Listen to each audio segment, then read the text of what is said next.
What up, y'all? It's your favorite neighborhood ninja, DJ Spinja, chilling. We're gonna get into some more India Pakistani madness and also,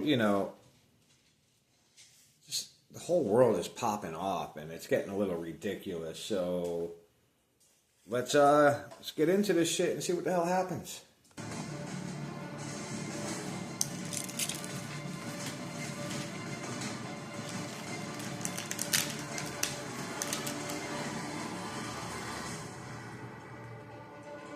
Oh, this should be good, y'all.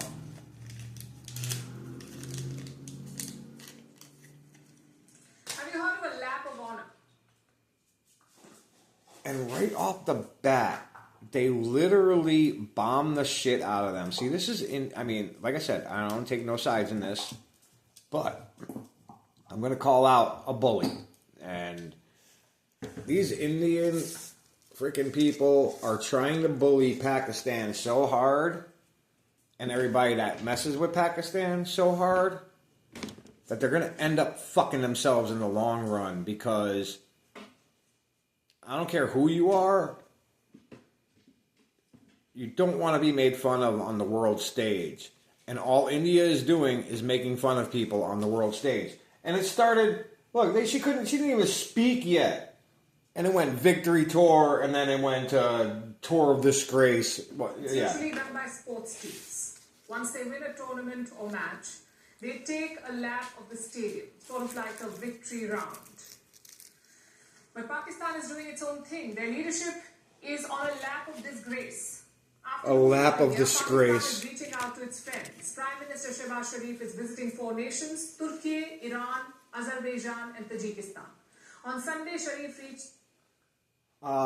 It seems like they got a gang of allies. And it seems like your allies are dwindling because of the constant shit you talk. But I digress. The first stop, Istanbul in Turkey. And guess who's traveling with him? Freshly minted Field Marshal Asim Munir. Clearly, warfare is not his expertise, so maybe he's trying his hand at diplomacy. Odie! See, right off the bat. Freshly minted, blah, blah, blah. Obviously, he doesn't know about war, so he's going to try to... Look, you can't even speak about these people without bombing the shit out of them. This is your problem. This is your problem. Stop making fun of these people, and maybe they'll actually want to talk peace. Nobody's going to want to talk peace to a bully that every time you try to say something, they're calling you names. And calling you a disgrace. And calling you weak. And calling you all sorts of, you have no economy, and you have no this and no that. But yet, whatever. I can't with this woman. I really Seriously, can't. Pakistan is not even pretending anymore. It's only been 15 days since the ceasefire, and Munir is already abroad. Hold on. Odie has the ball under the table, and she's going to keep destroying shit. Hold on. Sorry, y'all. Let us continue. On paper, Shehbaz Sharif may be leading this delegation, but let's be honest here. This is an Asim Munir show. Let's be honest here. That's really... That's like somebody from MSNBC or CNN or a diplomat, or I should say a Democrat, saying, let me tell you the truth. It is bullshit. You don't, man. Bring that back. I'm going to bring that back because the shit you talk is so epic. And guess who's traveling with him? Freshly minted Field Marshal Asim Munir. Clearly, warfare is not his expertise, so maybe he's trying his hand at diplomacy. It's so fucked up. But seriously, Pakistan is not even pretending anymore. But seriously. It's only been 15 days since the ceasefire, and Munir is already abroad. On paper, The last thing you could do is be serious. Delegation, but let's be honest here. This is an Asim Munir show. Even Turkish President Erdogan knows that. He hosted the Pakistani delegation for talks yesterday, Again, look at where Asim Munir is, right next to the Pakistani Prime Minister. It probably sums up the difference between... That should scare y'all a little bit, shouldn't it? Sending 59 lawmakers to 33 countries. And Pakistan is sending its army chief. Anyway, back to Istanbul. Sharif thanked Erdogan for backing Pakistan against India. He called Erdogan his dear brother. And the pictures back it up. Look at Sharif and Erdogan holding hands and walking. One a power-hungry autocrat, the other a powerless rubber stamp. Oh! Ouch! A powerless rubber stamp. See, this is the shit. This is the shit that will not get peace. Keep talking that shit. See, that's the whole... Oh my God, these people, they're not going to learn. They're not going to learn, ever. Ever, ever, ever, ever, ever. Going to learn. And they're not... Ugh, I can't... If our diplomacy was like this, we'd be laughed at on the world stage. That's all I'm saying. That's all I'm saying. If we talk shit the way these people talk shit about people that they just bombed, you think we're talking this shit to the Houthis? You think we're saying, oh, you're weak and you're powerless and your people are fake as fuck and... It's a picture-perfect alliance. Of course, no Pakistani trip is complete without a request for funds. And this one was no different. Sharif pushed for joint... They're so worried about what all other countries spend. They don't worry about their own money. They're worried about what everybody else is spending. Stay out of keep your eyes on your own paper. Including in the field of defense. On his part, Erdogan also urged more cooperation. He also said that Pakistan and Turkey must jointly combat terrorism. What a great thought. How about starting with the terror sponsor you're hosting right now? Damn. Shots fired. Yeah. You know what else doesn't help? Y'all working with the Taliban. Don't talk shit about terrorists when, one, you bombed the terrorist family but left the terrorist alive, and two, you openly said y'all working with the Taliban. So, you can't talk shit. All these statements and gestures make one thing clear. The nexus is not weakening. If anything, it is strengthening. Yeah, but I thought they were so rubber stamp guy and all the, like, you talk all this shit like they're nothing, but yet they're strengthening. See, you contradict yourself. Every 5 minutes, you contradict yourself. Last week, India had publicly called out Turkey. New Delhi cautioned Ankara against supporting Pakistan. You know, we expect Turkey to strongly urge Pakistan to end its support to cross-border terrorism and take credible and verifiable action against the terror ecosystem that it has harbored for decades now. And relations, as you know, are built on the basis of sensitivities to each other's concerns. Relationships are built on sensitivities. So take your own advice, be a little sensitive, and stop calling these fucking people all sorts of names. Practice what the fuck you preach. Days later, Erdogan is hosting Sharif, which makes one thing quite clear. Turkey is in this for the long haul. No criticism from India is likely to change that. Yeah. So stop doing it. My God, I've been saying this since my first fucking video. Maybe stop talking shit if you want peace. After Turkey, Sharif is visiting 3 other countries: Iran, Azerbaijan, and Tajikistan. Pakistan is calling them friendly countries. Now, these choices tell a story. Now she's going to bomb 3 other nations. Turkey and Azerbaijan openly supported Pakistan against India. Iran tried to mediate during the conflict, and Tajikistan has a key place in India's regional strategy. This country is home to India's first overseas air base, the Hisar Aerodrome near Dushanbe. It is jointly operated by India and Tajikistan. Plus, Tajikistan wants to use the Chabahar port in Iran, the same port that India is investing. So Pakistan's outreach has several lessons for New Delhi. We'll focus on the big two. Number one, Pakistan did not rush to Western capitals after this conflict. Their foreign minister visited China last week, and now their prime minister and army chief is touring West and Central Asia. Okay, so what does that have to do with anything? Because U.S. ain't backing y'all neither. Just saying. What does that tell you? That Pakistan is doubling down on its new allies. The old Western partnership is weak, so Pakistan is focusing elsewhere. That's takeaway number one. Number two, India needs a proper strategy to contain this. You need a proper strategy. They need a proper strategy to contain this. Okay. So, spreading all sorts of lies didn't work. Talking shit didn't work. Bombing the hell out of them didn't work. So how are you going to contain it? I don't know. How about you play nice? Just saying. Because tourism boycott cannot be a national policy move. We need to do more. In recent years, we have seen one such move. India's deepening partnership with Armenia.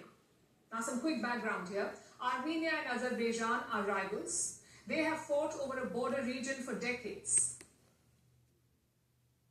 The fuck is Armenia gonna do? Nothing. And Turkey openly supports Azerbaijan. So recently, India has been arming the other side. Since 2020, New Delhi has made up 43% of Armenia's weapons imports. Of course, Turkey is retaliating in kind. They're selling weapons to the Maldives, Pakistan and Bangladesh. Chances are this proxy battle will go on. Yeah. Because you keep talking shit and you keep bombing them. You don't think your retaliation was good enough? No. You have to retaliate 4 fucking times. Take out a terrorist's entire family. Leave the terrorist alive. Take out the terrorist's entire family. Including daughters and sisters. But yet you claim no women and children were hurt. So, I don't know. It looks like you're shitting the proverbial bed. So India first needs to accept this new reality and then build a strategy to fight it. We have to accept reality and build a strategy to fight it. You fought it. You said you won. You said you won decisively. Obviously not. Everywhere in the world, Americans have been doing it for the last maybe 100 years. They generate wars.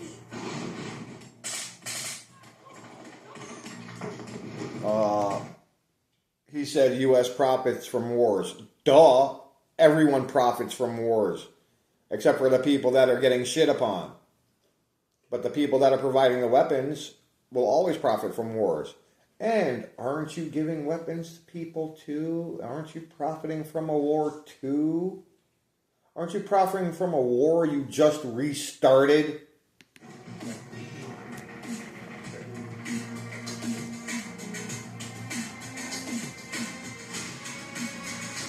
Uh-oh. Well, we have been doing this dirty work for the United States for about 3 decades.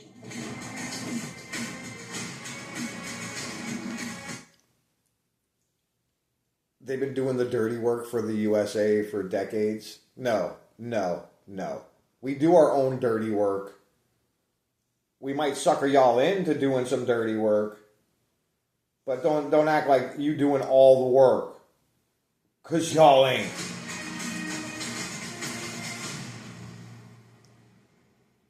There are 3 certainties in life. Death, taxes, and Faja Asif putting his foot in his mouth. Oh, shit. Every time Pakistan's defense minister speaks, it's not just a soundbite, it's a full-blown diplomatic earthquake. And this time, he's rattling the United States of America.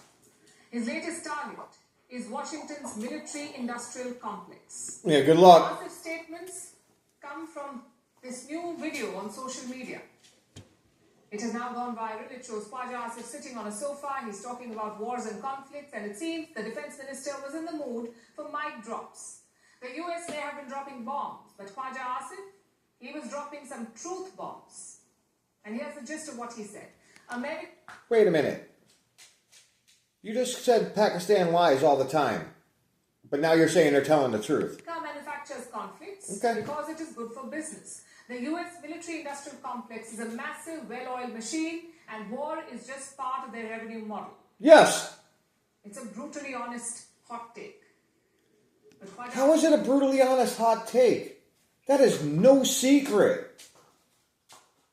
That is no secret.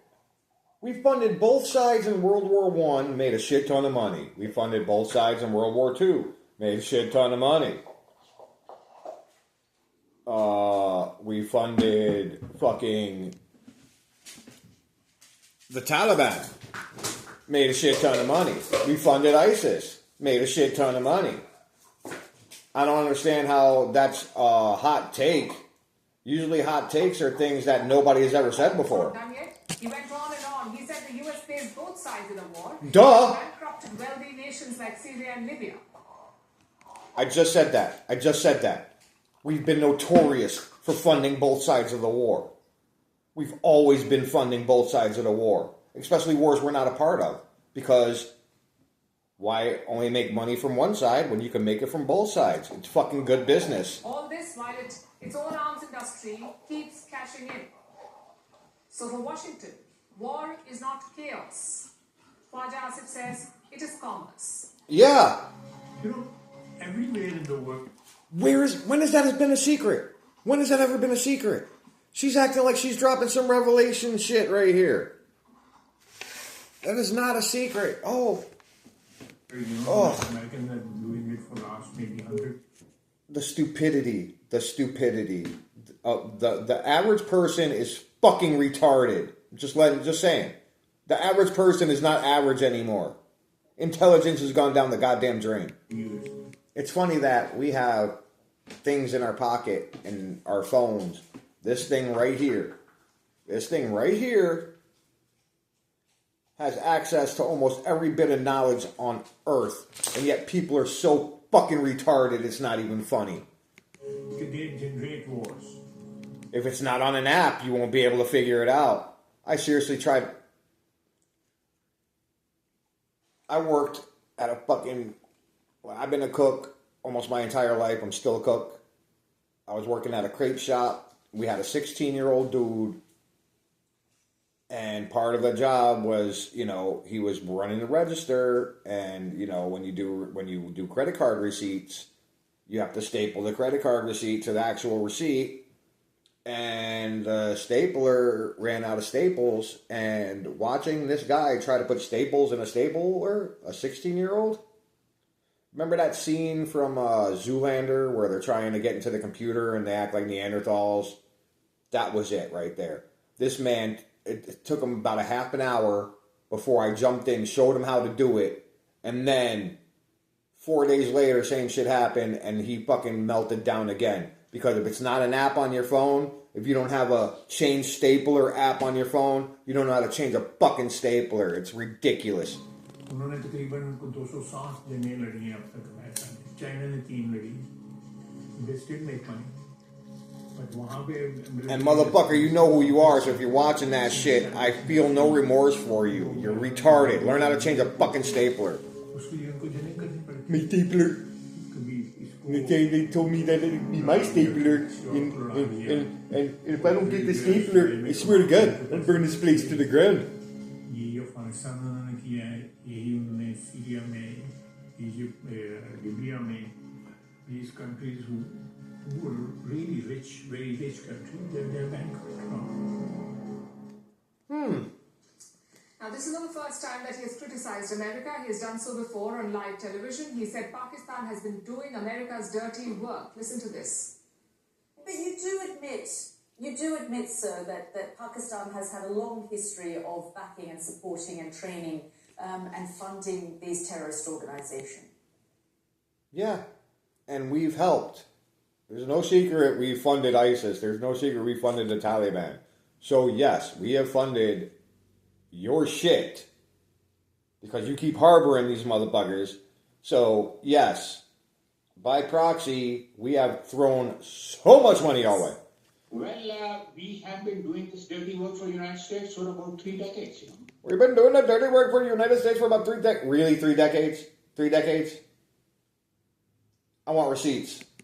And West. And what did you do with all that? What did you do with all that dirty work? Didn't y'all try to attack us after all that shit? So, you know, you bite the hand that feeds, and that hand ain't gonna feed you no more. Including Britain. So what's behind these radical hot takes? There are 2 possible explanations. One, Khwaja Asif has First of all, they're not hot takes. It's known fucking knowledge. gone rogue. You know, like when those spy thriller characters who suddenly develop a conscience. Maybe he's having a midlife crisis. Or it's classic misdirection, a distraction play. Word salad with a side of diversion. Because Wait a minute. Word salad with a side of diversion. You were just saying he was telling truth and dropping truth bombs. Which one is it? I don't know.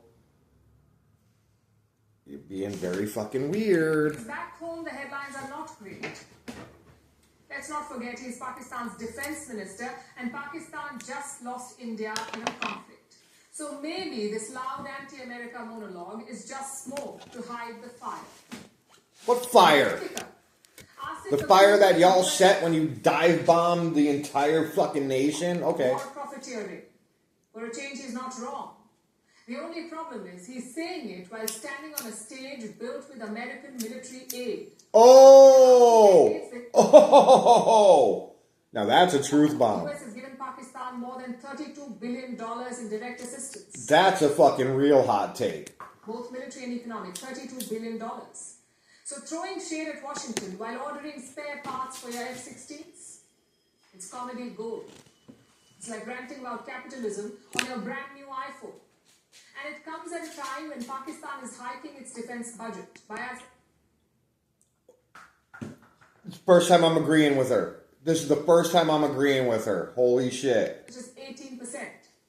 But it's okay, she'll contradict herself in about 5 minutes. So now it's more than 2.5 lakh crore Pakistani rupees, the defense budget. 2.5 lakh crore Pakistani rupees, that's around $9 billion US dollars. Imagine that.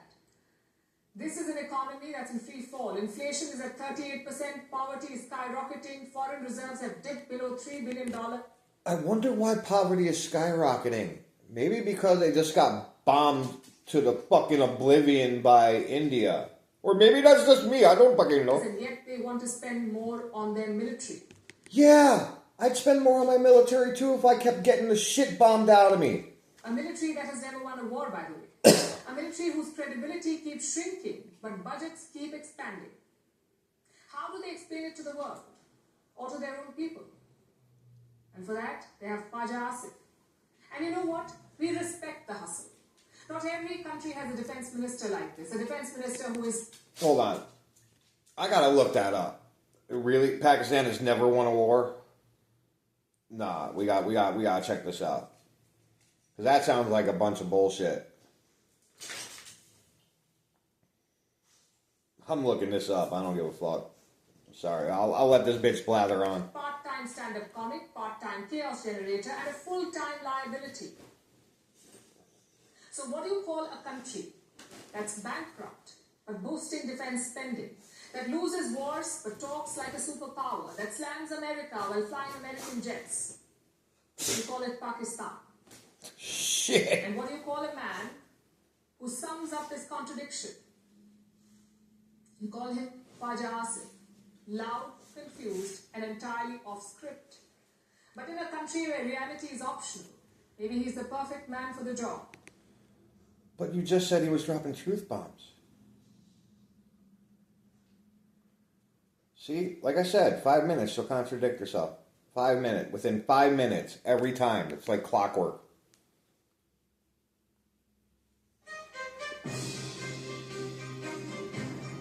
Oh!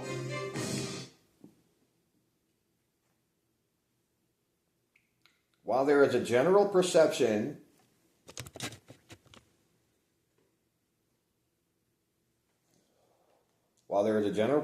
that Pakistan has not won any wars, especially in its conflicts with India, there are varying perspectives on whether they have achieved any victories. Pakistan has claimed victory in some conflicts, and the Indo-Pakistani War of 1965, both sides claimed victory. So, Pakistan's perspective, Pakistan argues that it has achieved tactical victories and prevented India from achieving its strategic objectives in various conflicts. For example, Pakistan claims to have significantly damaged Indian aircraft in the 1965 air war. They also point to instances where they have successfully defended against Indian offensives or maintained territorial control. Oh, so that just means that they were getting attacked again, and they maintained their shit and didn't let them take over their shit. I call that a victory. I don't know about you. India's perspective. Here, this should be awesome. India generally argues that it's won the wars against Pakistan, citing victories in 1971, leading to the creation of Bangladesh, and 1999. India also points the fact that Pakistan's objectives in previous wars, such as seizing Kashmir, has been foiled. In the 65 war, India achieved significant gains, such as capturing territory in the desert and advancing towards Lahore. Historical context. Conclusion: while Pakistan has claimed victories in some aspects of conflicts with India, the overall narrative leans towards India having achieved more decisive victories. The 1971 and 1999 were particularly cited as examples of Indian successes. They didn't say shit about 65 though. So, caught you out there. Actually, you know what? We're going to end this right here. We're going to end this one right here because I don't want it to get super, super duper long. So, your Ninja DJ Spinja signing out. Peace, chicken grease. Sop it up with a biscuit and kiss it up to whatever deity you claim. And, hashtag DJ Spinja if you want to send your homeboy cup of coffee or help the page grow a little bit, get some better equipment. You could also buy my doggy Odie a treat or a toy, and if you do that, I will live stream, or not live stream, but at least take a video, because I can't live stream yet because I don't have enough subscribers. Subscribe to my shit. We'll do a video of her enjoying whatever was given. So, until then, my friends, later.